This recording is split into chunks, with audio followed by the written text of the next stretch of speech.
even just in a game or two, would matter to those Western Conference teams. Pippen banks it in. Well, that type of success definitely gives you confidence in the regular season, but when you match up against these guys in the playoffs, the thing that really kills you is not their physical skills, but their mental skills. They're the smartest team in basketball, and to beat them in a 7-game series is going to be tough for anybody. Burrell got a steal, but then couldn't convert on his 2 chances at the hoop. Coming up to 4 minutes to play in a 25-point blowout. Blunt lost the dribble, but Pippen made some contact with it, so it still belongs to the Lakers. This is why you got to love Michael Jordan and Scottie Pippen. You know, they're down 25 points on the road. With 3 minutes to go, they've won everything that you can win in basketball, but yet those 2 guys are still out playing pressure defense because they love the game. Timeout Lakers, and we'll be back. Check that, we're staying here. It's only a 20-second timeout. Let's go back to the game in December. We were talking about this earlier. In December, they were talking quite a bit while standing next to each other as free throws were taken. And the same thing going on here. Let's see what happens. Well, Kobe's a smart player, you know, and what he's trying to do right now is he wants to touch Michael Jordan. He wants to feel him. You know, he wants to know that he's human, and he doesn't want Michael to think that he's backing down from the challenge. However, he respects him, and he wants to get close enough to him so he can rob him of his knowledge. Kobe Bryant is trying to steal Michael Jordan's game, not only physically, but mentally. You know, he's been taught well. He's been schooled well. You know, he's got the best in Jerry West here, you know, his dad and Jelly Bean, you know, and Eddie Jones. You know, he surrounded himself with a great support system. Fisher to inbound. 5 on the 24. Shaq got to get rid of it. Missing. Pippen the rebound. Trying to find Caffey, who gathers it in and misses, but he's coming to the line. Now, here's an obvious difference between Michael and Kobe. Michael did as much as anybody to popularize the shaved head look. Now along comes Kobe. He says, hey, I'm growing it out. It might not be the 70s, might not be quite to that extent, but I got a little afro going here. Yeah, he does. But, you know, the thing that really, you know, makes these 2 guys that when I talk about them, you know, I get a smile on my face is because they love to play. I mean, they love to play basketball.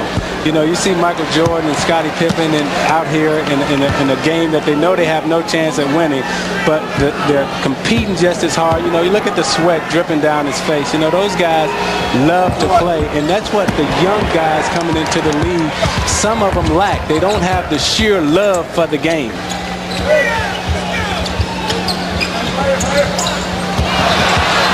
Derek Fisher, Kobe out of the corner, Pippen up on him. Fires over it and hits. That's sweet. That's sweet. Bryant is up to 20 now. He had 8 in the first half.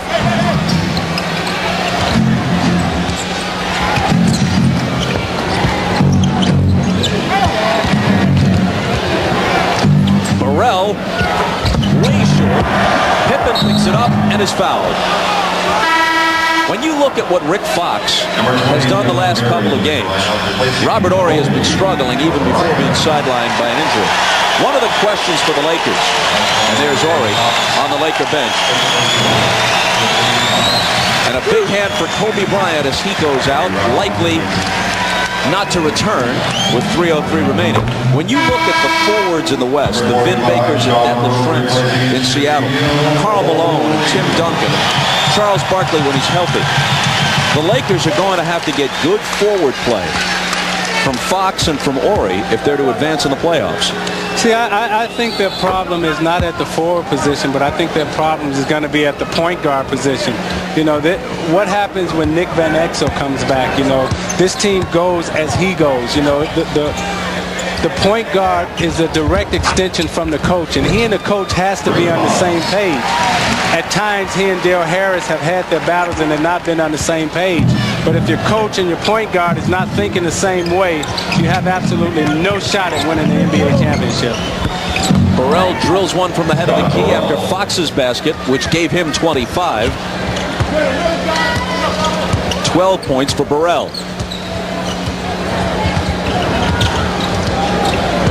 The game was decided in the first 5-6 minutes of the third quarter. You know, that was a kill time that LA picked up on that. You know, they came out, you know, in the second half, you know, they watched some film at halftime. They came out in the second half. They made their adjustments. They kept the intensity. They kept the energy. And a lot of times you can win games in the first or second quarter. John Barry with a rainbow that doesn't draw iron. The ball out of bounds to Chicago with 1:57 to play. The Lakers by 25. Future 1-2 punch, buffing his bicep as we come back out of the commercial. And they've certainly had their way with the Bulls today. They scored the first 15 points of the third quarter, outscored Chicago 34-11 in the period, turning a close game, just a 4-point lead at halftime, into a blowout. Well, Shaq and I talked about yesterday, you know, they're learning how to kill, you know, they're learning the sense when to put on the spurts, when to put on the momentum. And that's what's going to make them a great team if they can stay together and mature together. You know, Chicago knows when to kill. LA has to know when to kill. Sometimes it can be in the first quarter, sometimes it can be in the second quarter, or at the end of the game. You got to hang around long enough and know when to apply the mental edge. Sean Rooks in the game for the first time will be coming to the free throw line. Veteran from Arizona. Just about everybody getting a chance to play today. And the Lakers doing it without the injured Van Exel and Horry. Now what Sean Rooks is you know, he's a scorer. You know, he can put some points on the board in the low post. You know, when at a time when Shaq was out and Eldon Campbell was out, you know, Sean Rooks came in and gave him steady center play. LA is fortunate to have Shaquille, Eldon Campbell, and a guy like Sean Rooks that you can throw in and he can get you 15, 16 points if he was to play, you know, 18, 19, 20 minutes sometimes. Bushler into Joe Klein. Klein into the lane with the left-hand hook that's no good. And Joe Klein would never get you 20 points. And he couldn't get him two that time.